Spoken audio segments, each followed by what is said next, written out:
Hey everyone, welcome to the Sports in the Mitten podcast powered by Mr. Spots in Ann Arbor.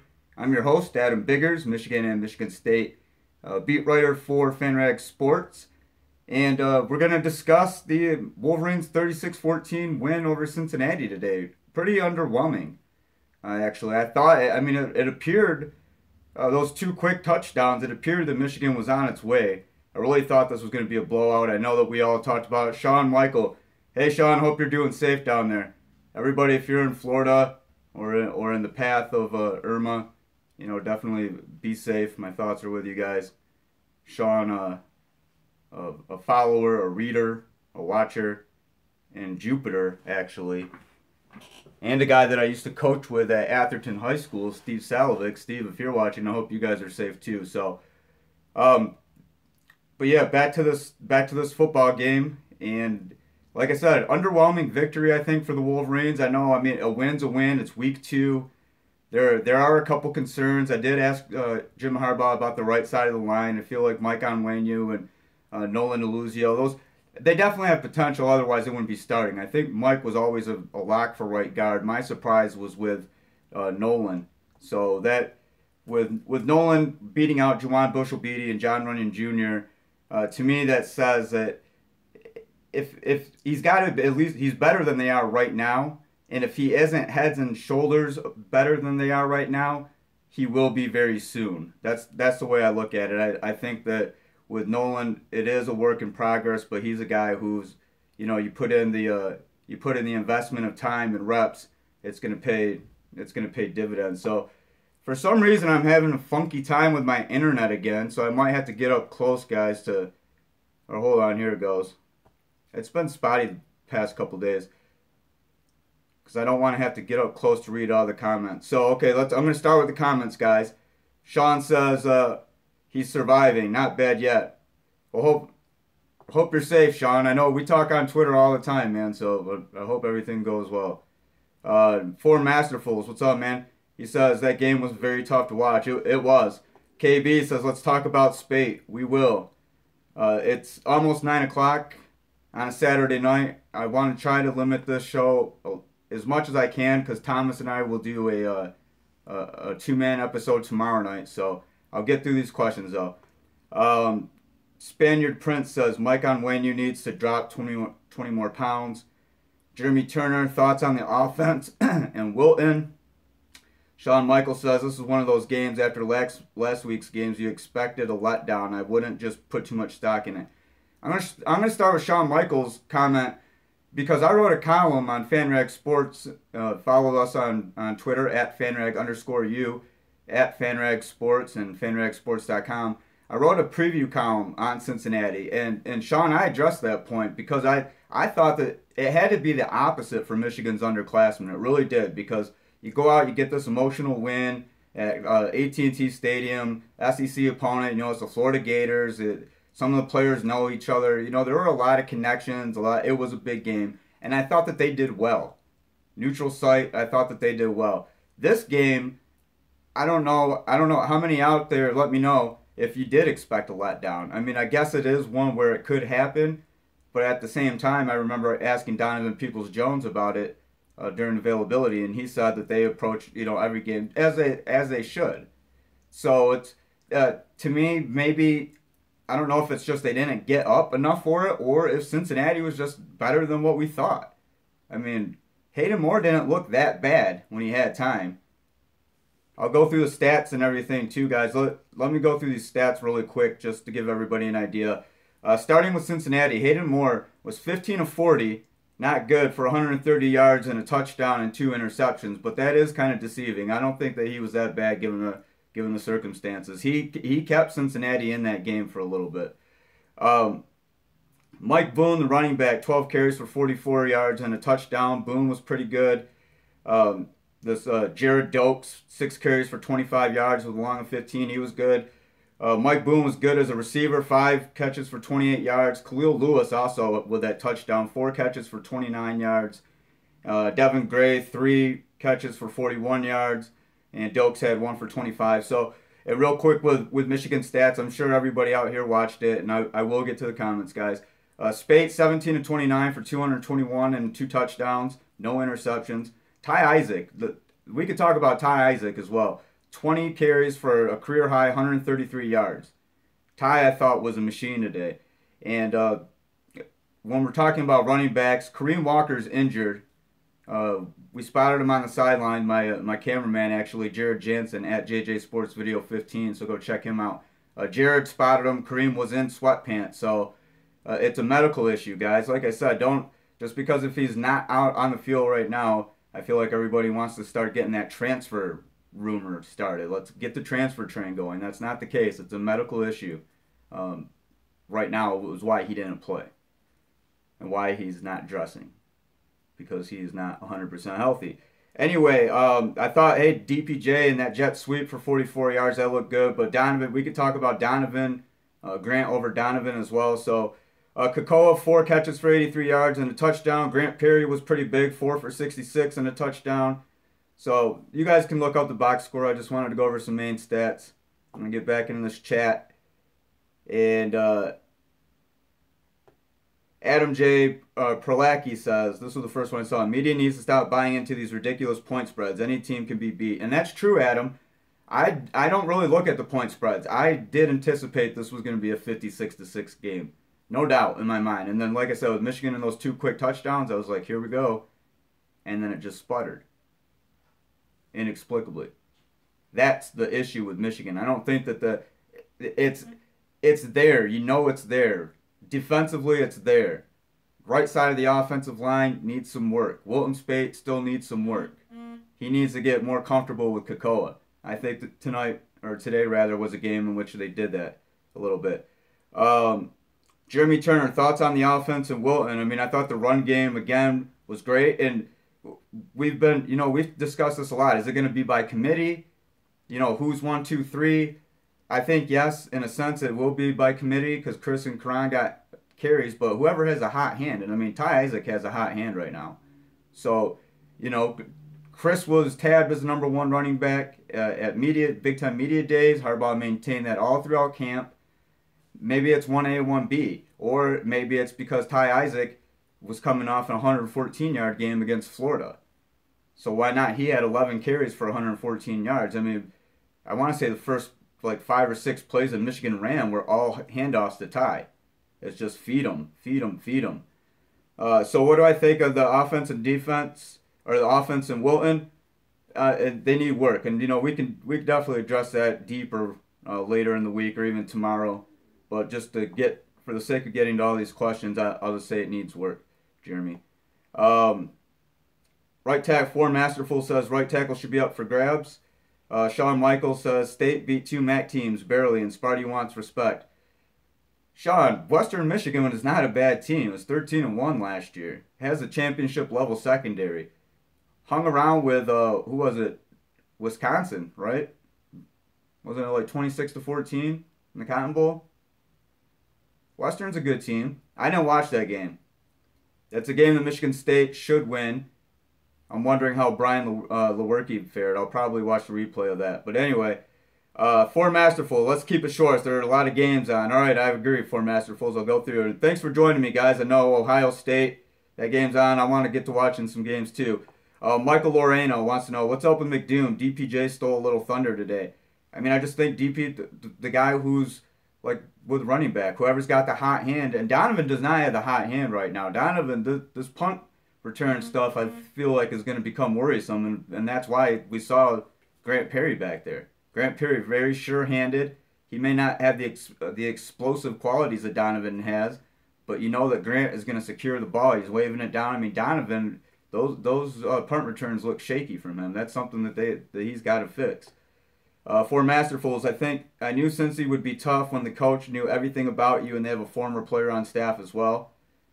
Adam J. Prolacki says, Michigan just wasn't locked in on either side of the ball. I agree with that. R-Word 616, I expected them to dominate. Okay, calling, in my opinion, was a little below average. We should have shoved the ball down their throat. I mean, R-Word, I think that was the intent in the beginning.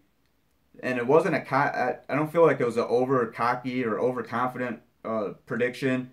on my end, a little cocky, 56-6. But a lot of you guys, and I'll get to those predictions tomorrow. Forgive me, I didn't get to them today, and we'll give you the free half chicken or half steak from Mr. Spots. I don't think anybody was dead on, and everybody was 49-6, 48-10, that kind of range. I really 34 or 36-14 to me, it just doesn't do it. If I'm Michigan, I needed more than this. I really did. And the really spotty play. You want this game to be 4 quarters of where you're really starting. It's week 2.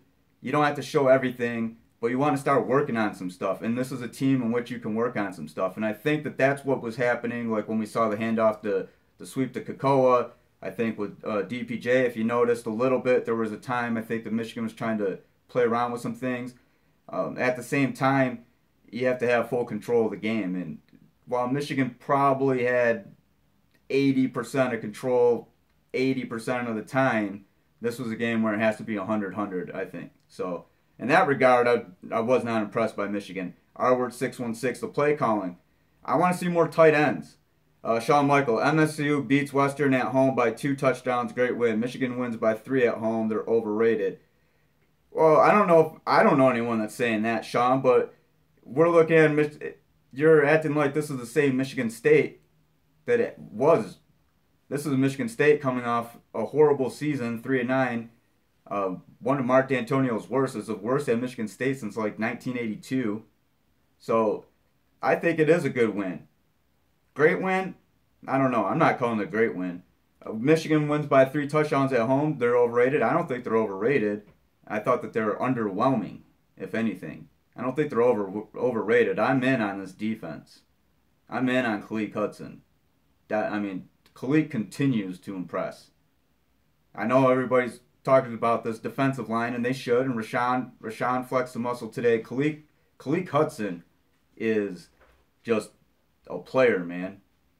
Watch the way he covers ground. I was talking to him about that tonight. The interview's on my YouTube channel. Go ahead and like and subscribe. Excuse me. Khalik's exciting to watch. So anyway, Sean, I see what you're trying to do there. 4 masterfuls. Ty and Perry were the biggest bright spots on offense. O-line needs a push, and Spate has to get out of his own head. Here's the thing with Wilton, and he mentioned it tonight. I forgot exactly what word he used, but basically it's like when he's getting flushed out of the pocket, and he said this, sloppy. He said his feet can get sloppy because he was asked about mechanics, and that's something that's it can be corrected. He was asked about. They're minimal fixes, at least in their mind. That's what they're saying. So I know to media and to fans it may appear different, and internally in the team, you're not gonna convey a message of distress like, oh man, we're lost on offense. We don't know. They're small fixes. That's what they're saying. So we'll see. But yeah, I think Wilton. I don't know if it's necessarily has to get out of his own head, because to me he's always been a pretty level-headed guy and able to deal with pressure. So he was not bad tonight. He was not good, but he was not bad. And I think again I thought we retired the Spate question. He is the only quarterback option at Michigan.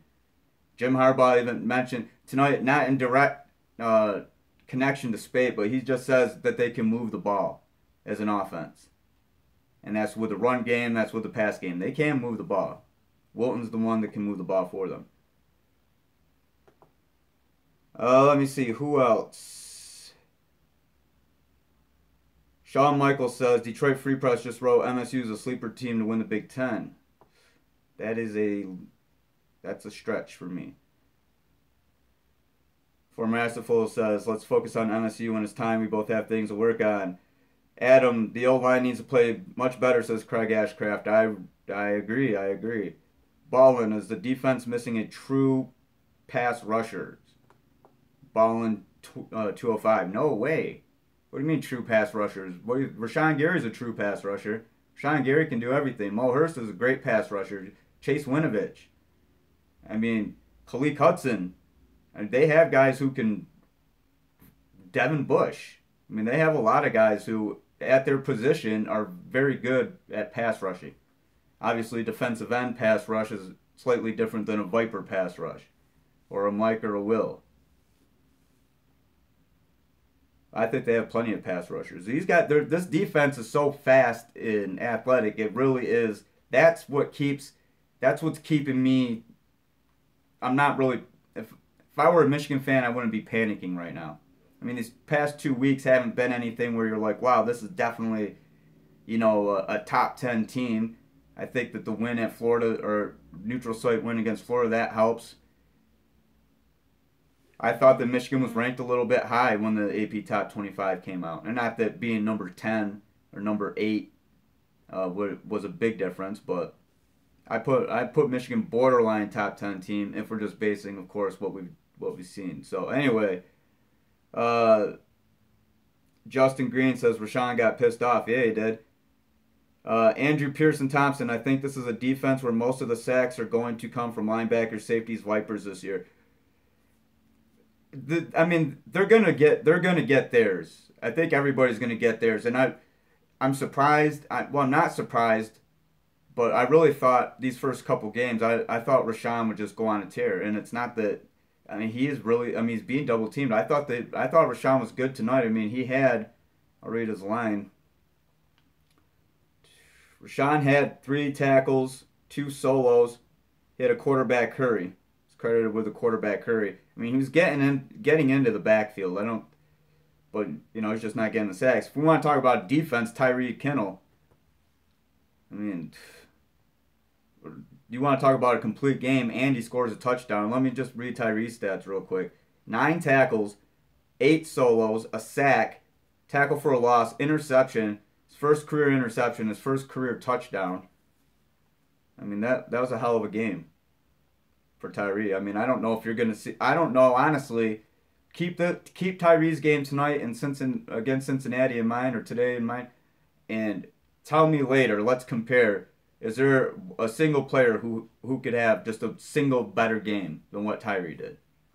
I think that'd be pretty hard to top. I think Tyree probably set the bar in terms of individual defensive performance. For Masterfuls, okay, hold on. CJ Mike 1024. It's panic time, my man. Did you see Spate today? CJ Mike 1024. I don't think it's panic time. Yeah, I saw Spate. I thought he's got what now? Three 30-yard plus touchdown passes, but he can't throw the deep ball.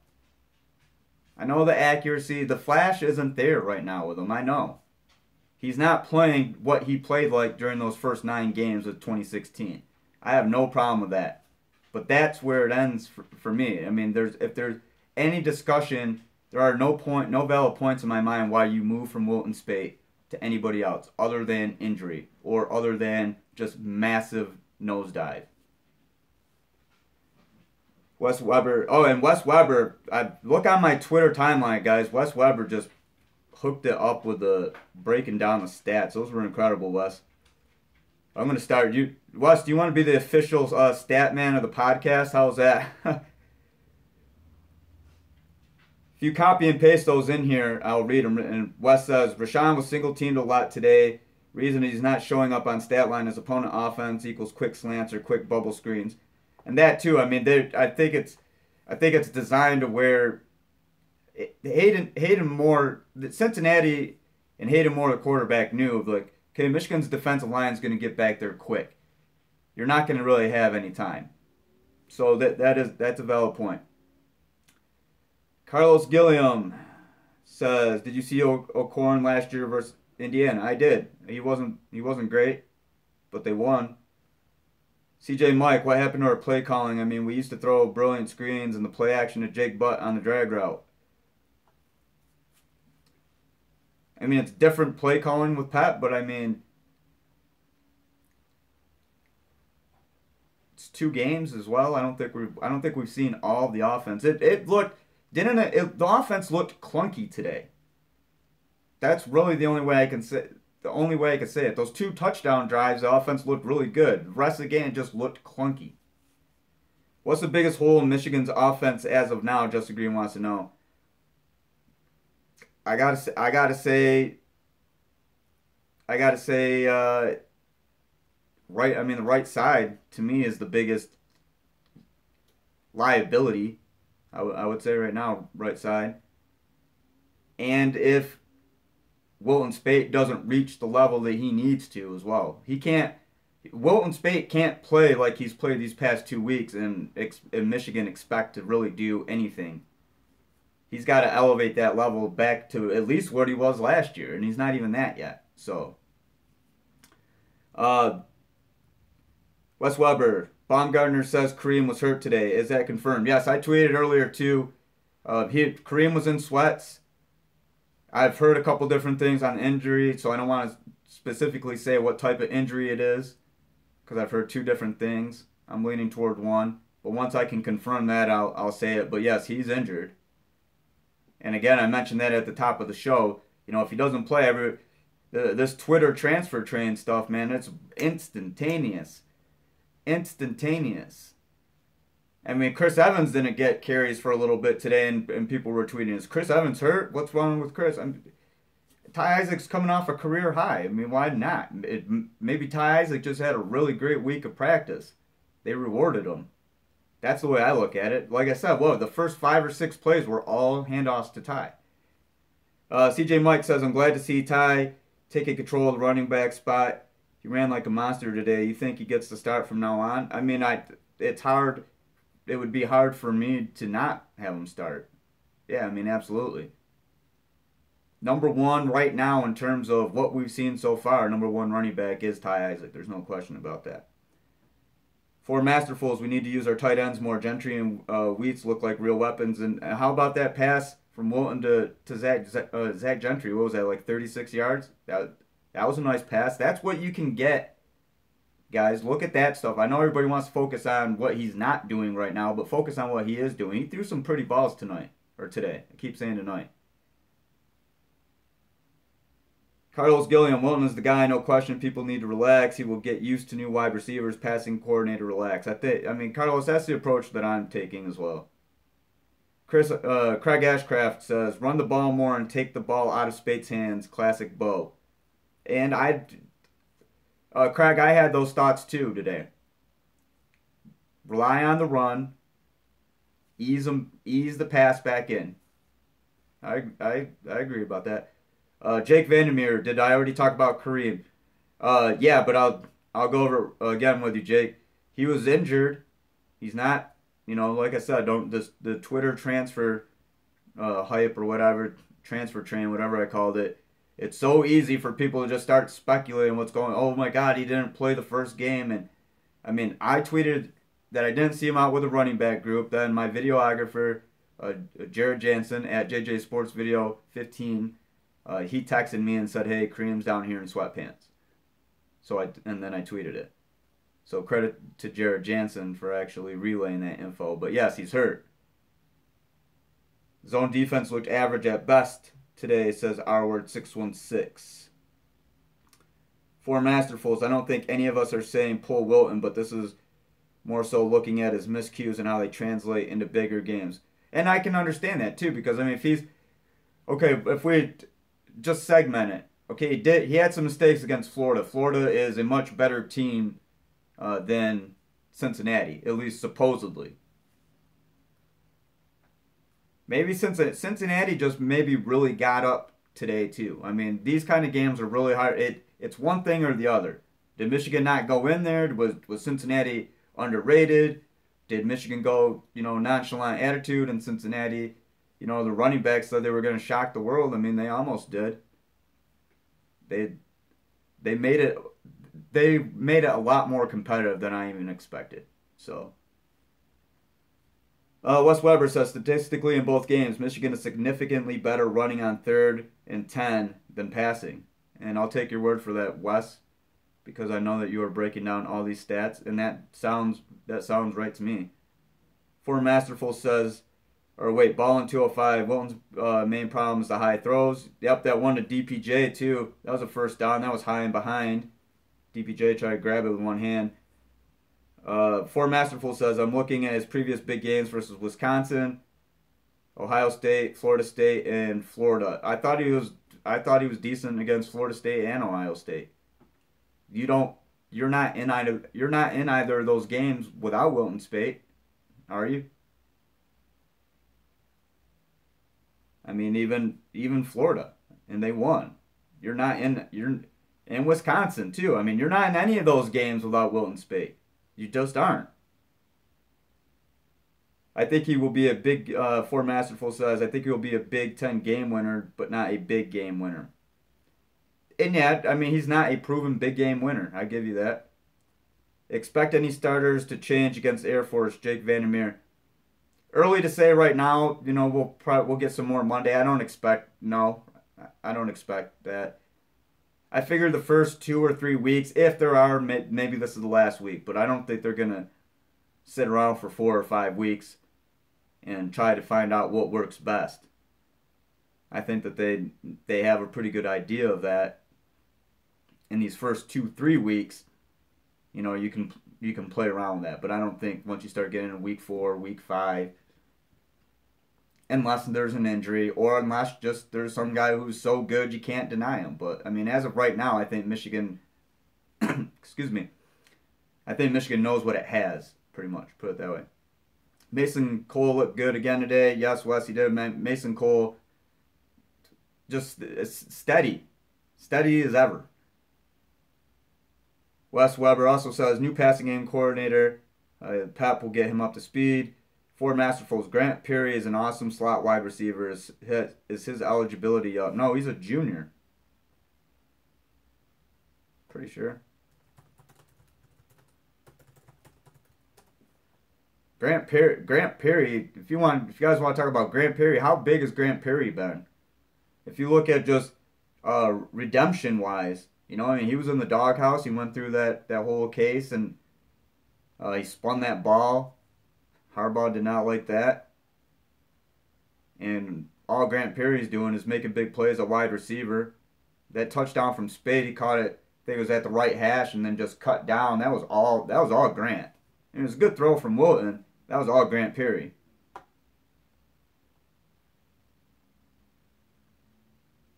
Yeah, because he was a true freshman in 2015, I remember, because that was out at the Utah game. That was the first time, we saw him. I thought he was good late in that game.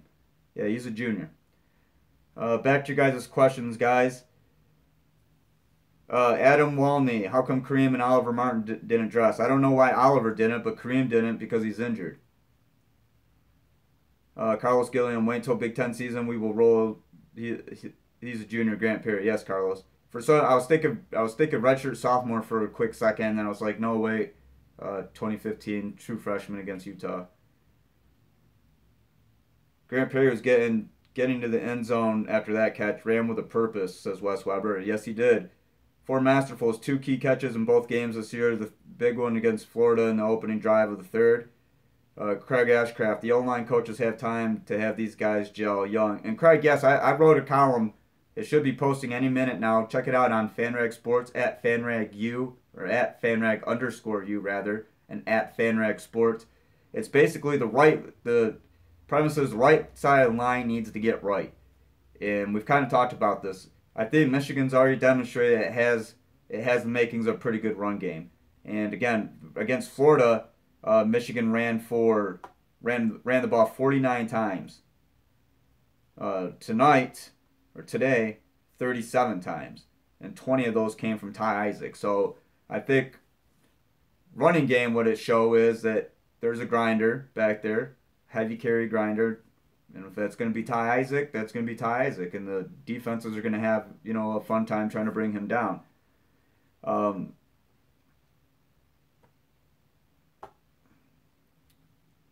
yeah, other than that, I mean, like I said, sorry, I kind of trailed off there reading these comments. The receivers, there's something there with the receivers. There's something there with the running back. Look at the offensive line from Kugler over to Mason Cole. There's something there. There's something there with the tight ends. What's there on the right side of the line with Onwenu and Nolan Eluzio at right tackle? Onwenu right guard, Eluzio right tackle. That's my question. Because I think we've seen enough.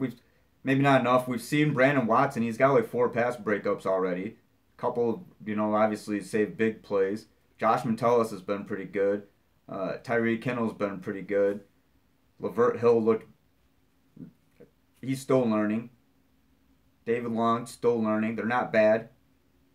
We all know about the D line and the linebackers. I mean, there are a lot of aspects of this team to where you can say, all right, if it can get good, I can see it becoming, kind of a complete, well-rounded team.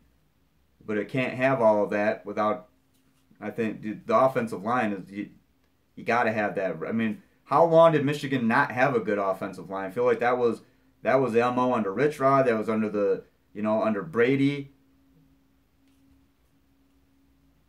Robert Cialone. How late am I?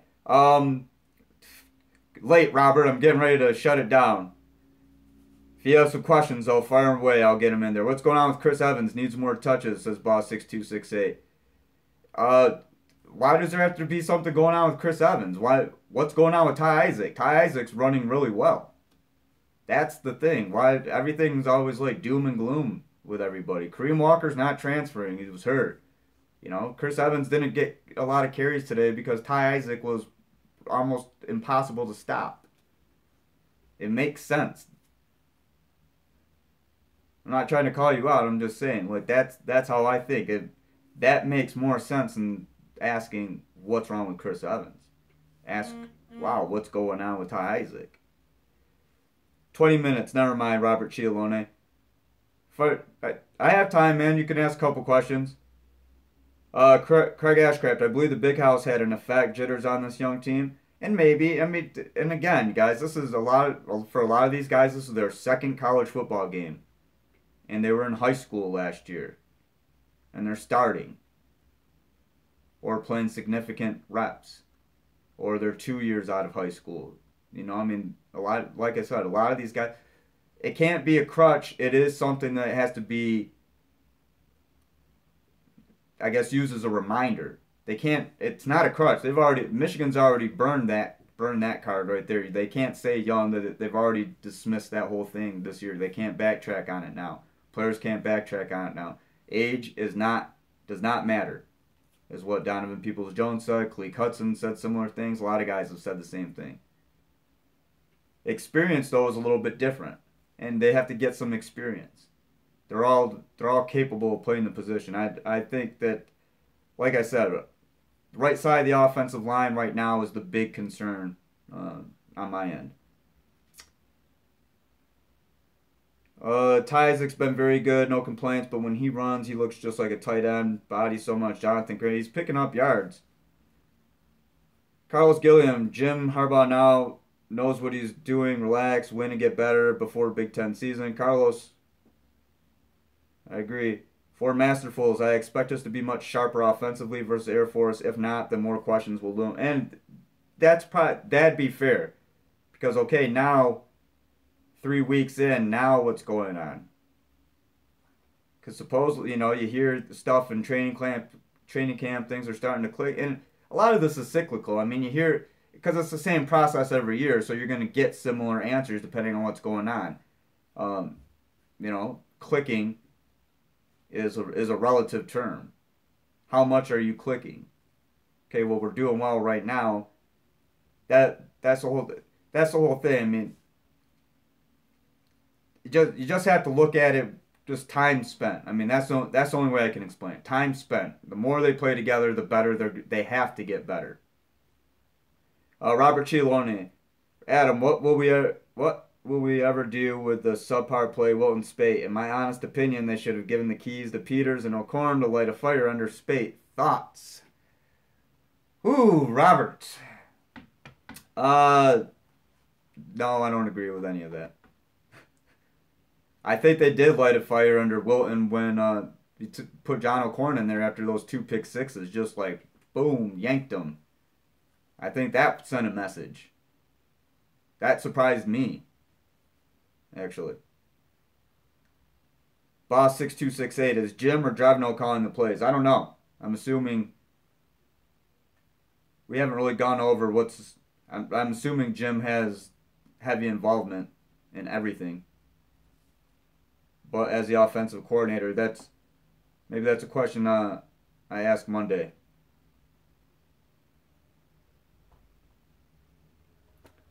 The stream on my laptop is being slow, but it's working on my phone. Is it out? Is everything all good on your guys' end? Like no hiccups or anything? All smooth audio, smooth video? Any answers out there? Because my internet I don't know I just got this X1 thing and it screwed up my internet. It's a 0.5 frequency now, and it's like my phone will get it. I have to get an adapter for my laptop because it won't pick up my home network or some. It's some stupid tech stuff that I don't really understand. So, yeah, I don't know what's going on with it, guys. It just went out. It shows that the video is gone and there's no internet connection, but it's still working on the phone. So we're gonna wrap it up. I appreciate everybody watching the live stream on YouTube and listening on iTunes or watching these. Let me start over. I appreciate everyone watching on YouTube. I appreciate everybody listening on iTunes, Google Play, Blog Talk Radio, the FanRag Sports Radio channel. Follow me on Twitter at AdamBiggers81. Follow FanRag Sports at FanRag_U and at FanRag Sports. I'm reading your guys' comments right now. So the audio was good. The stream was perfect. Good. I'm glad to hear it. And again, Mitten at Mitten Sports MI. That's the Sports in the Mitten podcast on Twitter, and like us on Facebook. Search us Sports in the Mitten. Thanks everybody for watching. Thomas Bendit and I will be together for a two-man show tomorrow night at approximately 8 p.m. Eastern. So if you're able to watch then, we'll address some more questions. We'll talk more, about the coming week. We'll do the preview show for Air Force on Wednesday. And trying to get into a regular schedule now that we're a couple weeks into the season. So thanks again, everybody, for watching. I appreciate it. Matt the Destroyer for Masterfuls. Jeremy, Sean Michael, stay safe, man. Thanks a lot, guys. Have a good one.